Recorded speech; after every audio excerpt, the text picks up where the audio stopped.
សាសពឲ្យអូនយល់ន័យទាំងដឹងច្បាស់ពីចិត្តស្រីតែងតែអន់ចិត្តនឹងបង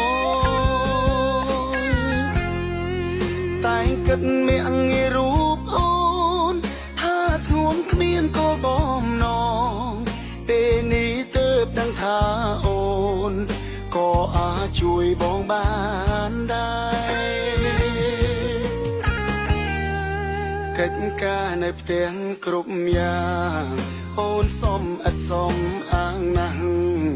ហើយរឿងមួយម្យ៉ាងទៀតនោះគឺអូនតែងផ្សងឆ្នោតខ្មែរលុយកាន់សន្សំតិច